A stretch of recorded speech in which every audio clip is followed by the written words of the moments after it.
our Mayor, Gabel-Luddy.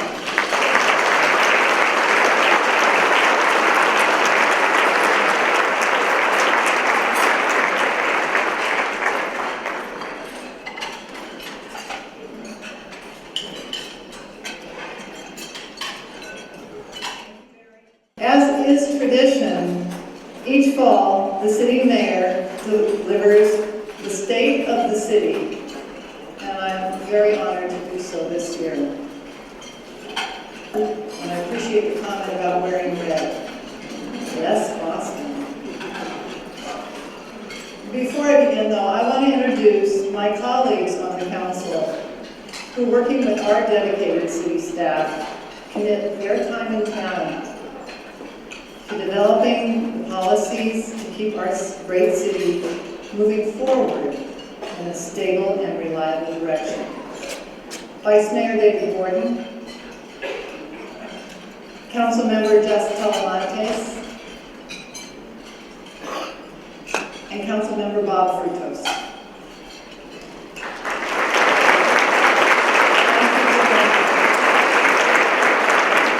And thank you, Gary Britt. We know you're working hard today. In addition, our city treasurer Debbie Kutka and city clerk Suzette Mullins are with us here as well, and I want to acknowledge them for their hard work on behalf of Burbank. Debbie, Suzette.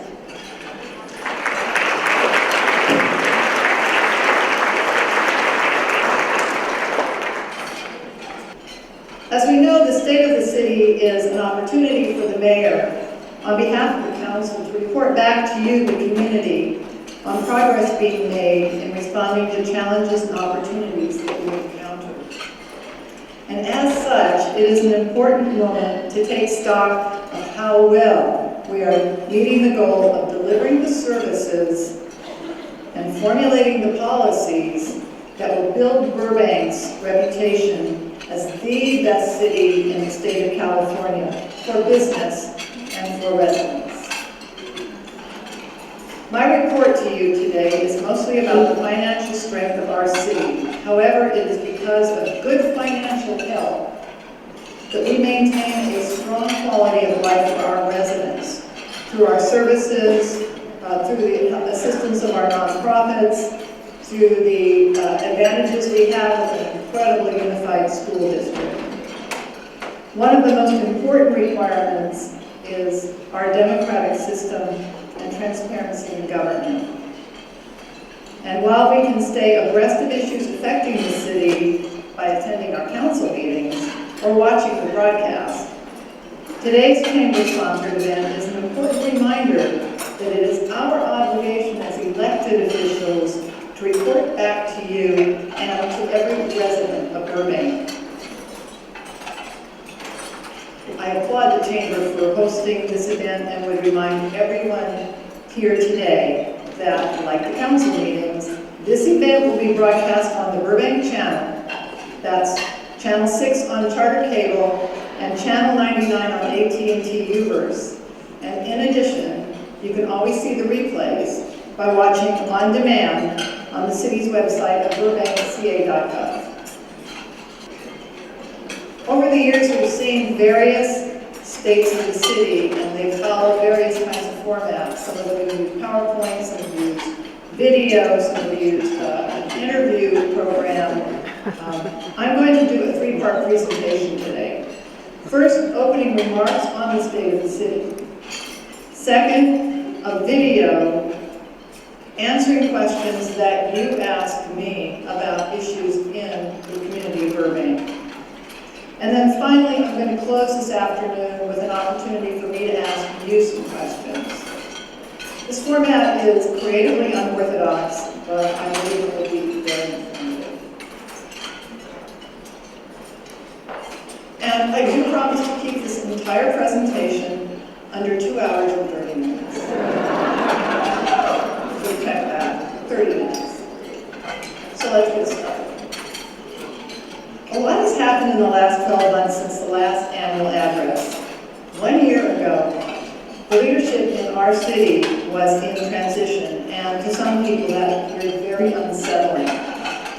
The city manager was leaving in 2 days for a new job in another city. We had an interim police chief. And the fire chief, as well as the community development director, were looking down the road toward retiring. If you think of Burbank as a municipal corporation, we were faced with a complete change in some of our executive level management. There was a tremendous amount of change to manage in a very short period of time, and the potential for serious disruption of critical city services. I'm proud to say that not only did we successfully manage these important transitions, but we did it without significant problems. Your city kept working and working well. After an exhausting search, the City Council voted unanimously to appoint Mark Scott to the position of City Manager, who joined the city on August 1st. Mark has nearly a quarter of a century of city and for the last 3 years as the city manager of Fresno, California, where he helped guide that city through some of its most challenging economic times ever.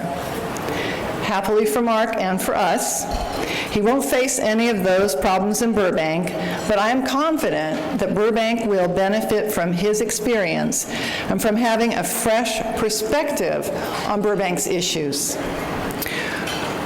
While city manager of Beverly Hills, Mark and his talented wife, Carol, raised their 2 kids right over here in Glendale. So in a way, Mark has come home, and we are happy to have him here in Burbank. Police Chief Scott LaChasse became interim police chief in January 2010. It was a difficult time for the department. He has proven to be a strong leader and a steady hand who's developed a respected command, worked to assist the rank and file officers and improving recruitment, and extend the Citizens Police Academy to a much wider range of our diverse populations. Chief LaChasse did an outstanding job leading the department, and he was named to permanent chief earlier this year. Fire Chief Tom Linehan spent 34 years as a career public safety officer, including a quarter century here in Burbank. His years of experience and, more importantly, his deep knowledge of the Burbank Fire Department has given him a full range of skills needed to serve as our new fire chief. And when we look around, and we've seen this over the last 2 years, at the devastation caused by fires throughout the West, it is very good to know that our department is in very good hands. Community Development Director Joy Forbes returns to a new role as head of the Community Development Department. We're looking for big things from her, and you can expect them as she helps us navigate in a post-redevelopment era. These are welcome signs of stability and continuity and quality service to you and to our whole community. To continue the corporate analogy I started with, the Board of Directors, or our City Council, is responsible for maintaining sound fiscal policy. And as mayor, as the chair of the board, it is my responsibility to keep the council on track and completing our goals. For example, each year, the council is required to pass a balanced spending plan, the budget. And before I get to this year's numbers, I want to point out that despite the fact of facing budget reductions in our general fund in 9 out of the last 11 years, Burbank's financial status is strong. Standard & Poor's recently gave the city of Burbank its highest rating, AAA. That means Burbank has, in S&P's own words, an extremely strong capacity to meet financial commitments. You can't buy a AAA rating. You have to earn it by being fiscally sound and ensuring that you have the cash in your reserves. We also strengthened our finances further into the future by paying down our pension liability 2 years ago, we invested $9 million, saving the city $670,000 a year. And in this current fiscal year, 13-14, we paid down another $13.4 million, saving taxpayers here more than $1 million annually. We made the conscious decision to pay up front to save on the back end. Those savings not only helped us to pass a balanced budget this fiscal year, but we've projected a balanced budget into the next 5 years. Again, the City of Burbank has an excellent economic outlook. It's strong, it's AAA strong, and I would like to say that you do not see that in many cities in California today, as others are still struggling to overcome the downturn that hit us all in 2008. Of course, these projections that we make can be heavily influenced by the amount of revenue the city generates. As we all know, it fluctuates. We saw that drop in tax revenue during the fiscal crisis of 2008, but have seen an uptick in that over more recently. We are approximately $30 million a year in new revenues. And a lot of credit to that kind of revenue generation goes to these strong retail-based tax generators, the top producers in our city. Property tax revenues have risen 25% over the last 10 years, with a brief lull around 2008. We topped $33 million in property tax revenue in the last fiscal year, largely due to several one-time Board of Equalization audit adjustments, but a slowly recovering economy has helped us as well. Recovering property values also played a role in the growth of property tax revenues. So the good news is the median price for a home in Burbank listed as $530,000 over last fiscal year. And that is well above the $377,000 elsewhere in LA County. On the commercial side, our vacancy rate is about 11%, a number that I know you would all like to see reduced, but we are still doing much better than the county average, which currently is at 11.67. We saw a slight downturn in the number of new businesses in the last calendar year, but if you base it on the first 3 quarters of 2013, we are on pace to top over 1,000 new businesses in the city of Burbank. Burbank's unemployment rate has seen a steady decrease over the last 4 years after peaking at 10.8%. Think about that. I mean, for every 10 people you see here today, 1 of them would have been out of a job. Now it's down to 8.4%. which is below the state average and nearly 2 points below Los Angeles County. As I mentioned earlier, paying down the pension liability was an investment that saves the city money down the road. Our investment in the city's bricks and mortar infrastructure aims to pay dividends in the future as well. So let's talk about projects. Burbank Water and Power is nearing completion on Reservoir 1, located at Sunset and Magnolia. This water storage facility replaces an outdated reservoir that required a lot of maintenance. The new structure will hold 40% more water, while dramatically reducing the amount of water that was leaking from the old reservoir. In addition, Reservoir 1 is engineered to withstand significant seismic activity, helping to increase the reliability of Burbank's water supply for years to come. We're also saving money expanding our ability to deliver recycled water to our customers. The more recycled water that we use in Burbank, it will reduce the need of expensive imported water, it will help stabilize potable water rates, and make a larger portion of our water supply drought-proof. Our utility is on track to secure a gallon-for-gallon exchange of potable water for recycled water as a result of a collaboration with Los Angeles DWP. This also results in $180,000 additional revenue to our utilities water fund. This is such a win-win opportunity that our utility is moving ahead in cooperation with LA.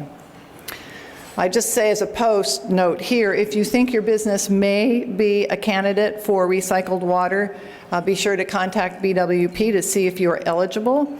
It can save you a lot of money and help the entire city as well. And we continue to invest in our streets and our sidewalks. For example, last year we dedicated over $2.9 million to resurfacing 30-mile lanes, or 85 blocks of streets, including a heavily traveled section of Victory Boulevard from Costco to Buena Vista, and 74 blocks of residential streets that were in poor or worse condition. These and prior year investments have raised our overall pavement condition and provided us all with a smoother, more comfortable ride on those improved streets. And our customers, our residents and businesses have joined us in expanding the number of solar power installations in Burbank. Here we now have 164 systems installed, producing over 5 million kilowatt hours of electricity annually, enough to power 800 homes each year. We secured approximately $2.1 million in funding for the Johnny Carson Park redesign. This leverages our own city funds on a ratio of 3-to-1. That's smart investment. When completed, this project will have restored the last natural flowing stream on the floor of the San Fernando Valley and will serve as an educational tool, clearly a place of beauty, as well as provide built-in floodplain to infiltrate or slow down the flow of water going into the LA River. That's infrastructure with a purpose. Finally, the seismic retrofit of the Northwest Library resulted in a beautiful facelift for the branch on Victory Boulevard. It reopened in July and is being enjoyed by young and old alike. And the Verdugo Pool reopened over the summer to rave reviews. The Olympic-sized pool is better than ever, and now there's a whole water park feature that's full every session. It features 2 water slides, and the best part is the council voted to keep this pool open year-round. We'll see how it goes before we decide to make a permanent decision on it, but this is the first year we're going to have year-round swimming across the city. Those are some examples of projects that took years to fulfill, some of which I've been involved with, some of which I had the pleasure of cutting the ribbons for. But I always recognize that good work always begins because someone else before me started that project. So what can a mayor do in 1 year? When I became mayor on May 1st, I laid out a number of goals I wanted to accomplish in a short period of time. 6 months into my term, I'm proud to say we've achieved several. We hired a permanent city manager. We passed a balanced budget. We held the first of 2 town hall meetings. The second one will be held in March of 2014. I hope you all come. We have scheduled a joint city council board meeting with our school district on November 19th. And we currently are working to arrange a session with all the chairs of our city boards and commissions for a lot more dialogue among ourselves about how to be more effective. We've come a long way in the last 12 months. Burbank's leadership is stable, our finances are in order, and the future holds some exciting opportunities. I know that many of you are curious about what may come next for the city, so we asked some of your chamber colleagues what topics they are concerned about. Let's see if we can answer some of your questions.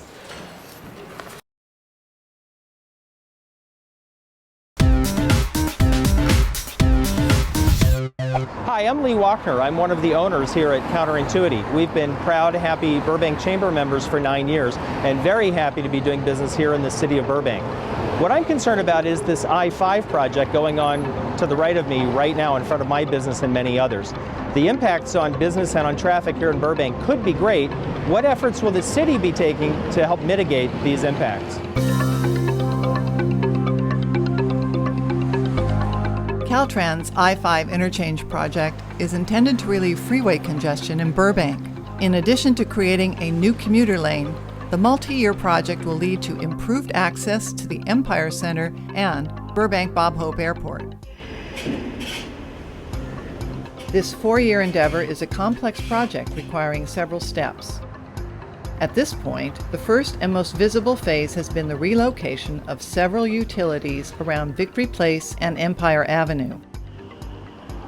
Once the relocation is complete, at the beginning of the next year as expected, crews will begin relocating the railroad tracks that will eventually travel over North Buena Vista Street, making that intersection safer and more efficient. At the same time, San Fernando's spaghetti-like underpass will shut down forever as crews widen the freeway and connect North San Fernando directly to Empire Avenue. The new Empire interchange will provide a direct link between downtown and western Burbank. Only after the Empire interchange and the Buena Vista rail separation are complete will work begin replacing the Burbank Boulevard overpass. If all goes as scheduled, in mid-2016, Caltrans will tear down the Burbank Boulevard Bridge to widen the freeway and replace the outdated loop ramps with a modern diamond interchange. While the end result will be a huge upgrade for traffic, there's no doubt that businesses and residences will be affected.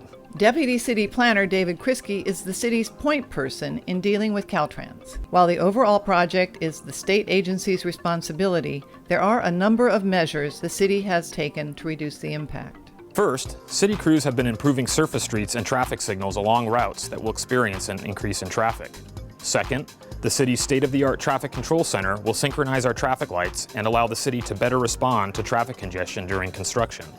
Third, in addition to waiting to start work on the Burbank Boulevard overpass until the Empire interchange and rail improvements are built, the on and off ramps at Burbank Boulevard will remain open during the duration of that project. And lastly, Caltrans and Metro have created an incentive program that rewards the contractor for completing work ahead of schedule that could potentially move up the completion date by 9 months. These measures will not eliminate all of the impacts the I-5 project will have on Burbank, but it will relieve some of the pressure. In addition, the city is working with Caltrans to make the latest information available to residents. You can stay up to date by simply logging into the city's website and clicking on the I-5 button on the left of the screen. Good afternoon, I'm Eric Foster with Burbank City Federal Credit Union. We've been part of the Chamber for 13 years, but we've been helping our members with their financial lives for over 70 years. Part of our success relies on the success of Burbank businesses and the high-paying jobs that they provide both residents and to those who commute to work each day, especially in the high-tech digital entertainment industry. With the expanding tech scene in areas like Silicon Beach, I'm curious as to what the city can do to retain the current digital entertainment companies here in Burbank.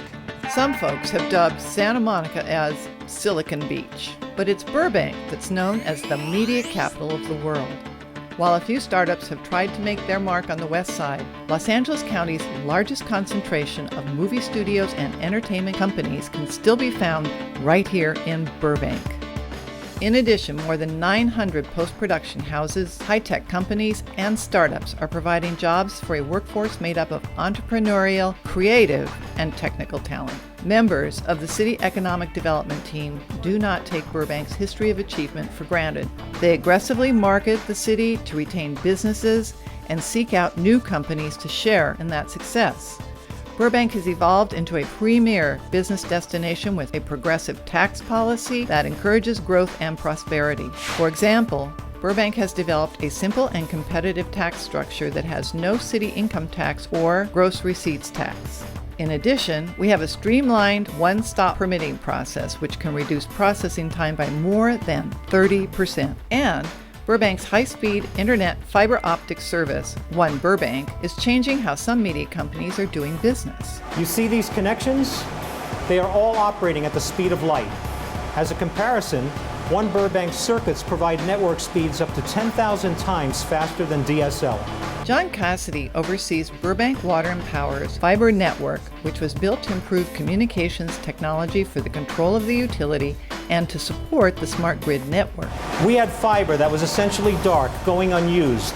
We've repurposed this asset to offer ultra-high-speed connectivity to all city facilities, as well as businesses such as media companies transitioning to digital production. This map shows how prevalent BWP's fiber optic network is, with more expansion to come. This connectivity has been a business boom for creative mobile solutions. We have a lot more bandwidth than a lot of our competition does.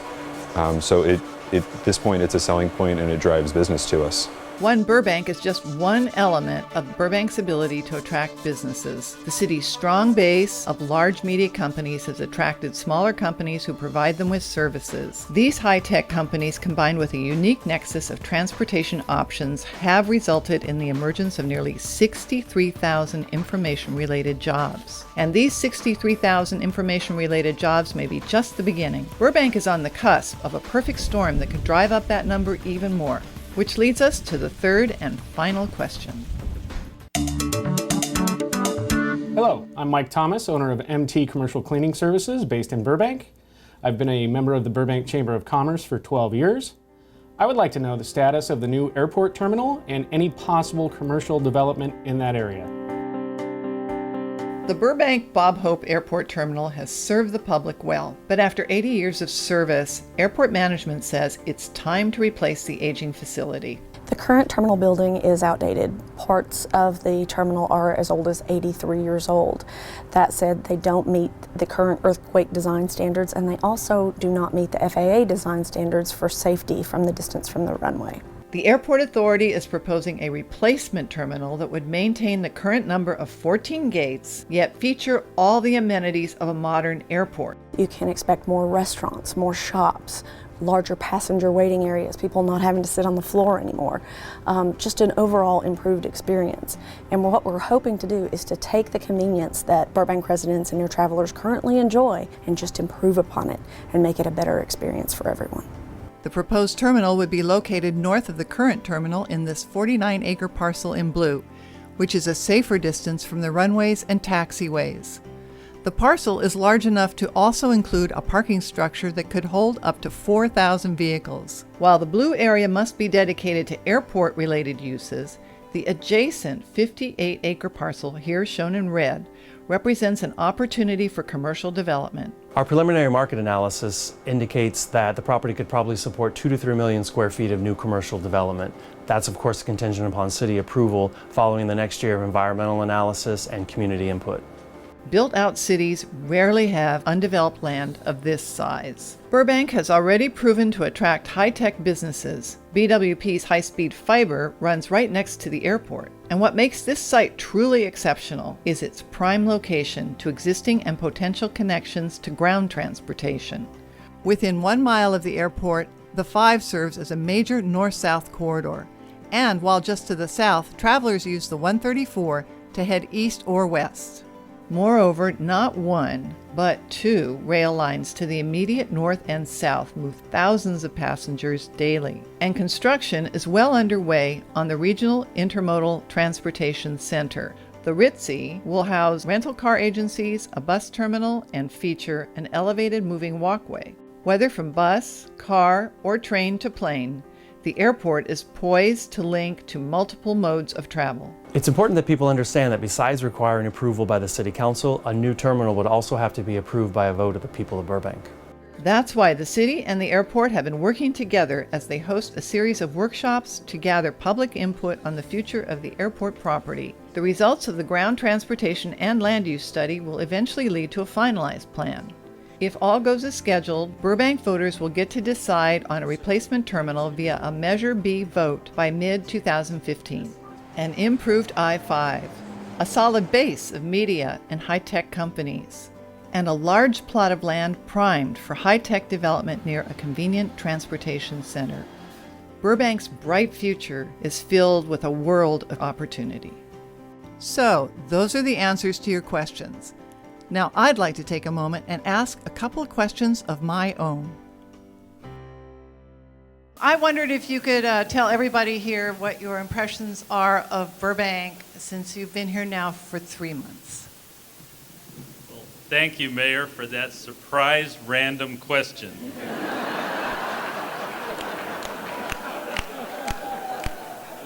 Let me consult the random comments that I keep in my coat pocket for moments just like this. First of all, I'm thrilled to be here. I'm absolutely thrilled.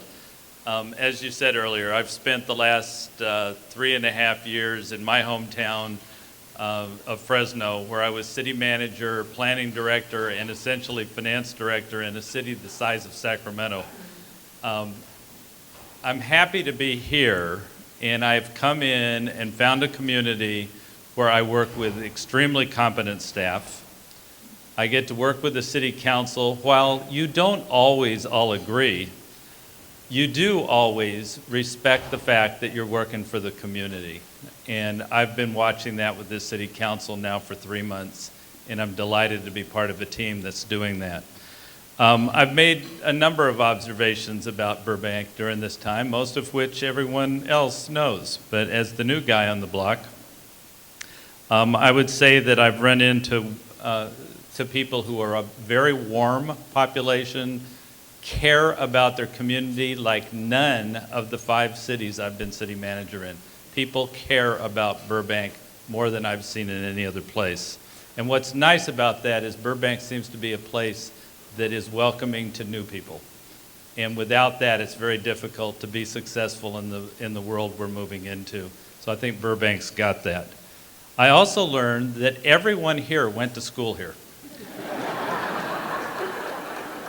Or their parents did, or their children did, or they support the schools. And that's what's critically important. And as a result, we have such a great system. We also have great employers. And the range of employment is very significant. And we've got entertainment, we've got medical, we've got airport. We've got so many different places that can grow and strengthen us further. But more importantly, the number of businesses that are vendors to all of those employers really stabilize this economy in an incredible way.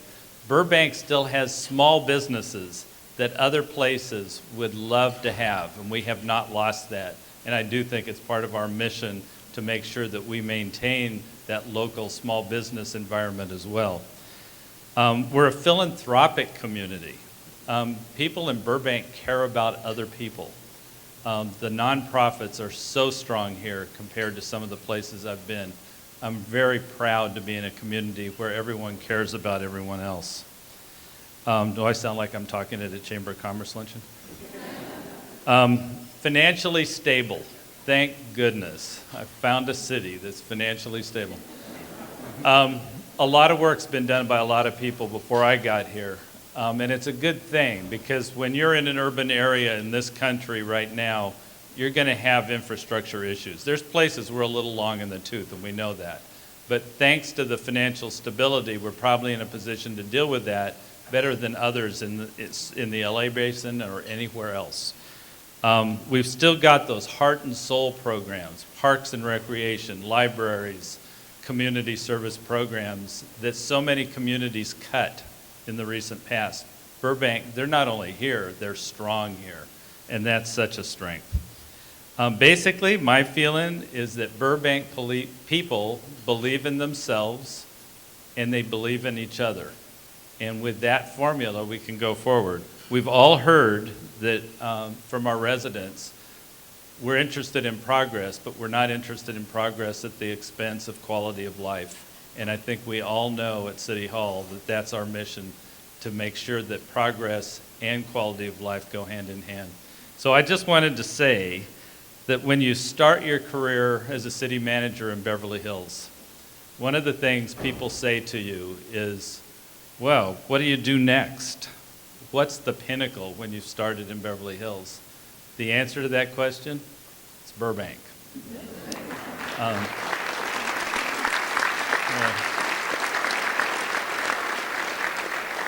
So thank you for that question. Hopefully next time I will have thought out my answer a little ahead of time. Thank you. I can see you need a little advance warning. Thank you, Mr. Scott. I also was wandering around here, and I wanted to ask another question over here. Mr. Michael Cusimano chairs the Downtown Business Improvement District, and because so much of my earlier comments was a report out to you about revenue, I'd like to ask you about what is going on downtown going forward. What do you see? And so the microphone is now yours for your unscripted response. Thank you, Mayor Gabel-Luddy. As you know, the Downtown Burbank Partnership, or PBID, was formed in 2003 for the express purpose of promoting downtown Burbank. And over the past 10 years, we've hosted a really fantastic series of events that have helped establish downtown Burbank as one of the premier retail and entertainment destinations in Southern California. And so we've been really excited about the success of our organization. Some of the events that we've held recently have been the Downtown Burbank Arts Festival, the Downtown Burbank Car Classic, and most recently the Downtown Burbank Oktoberfest.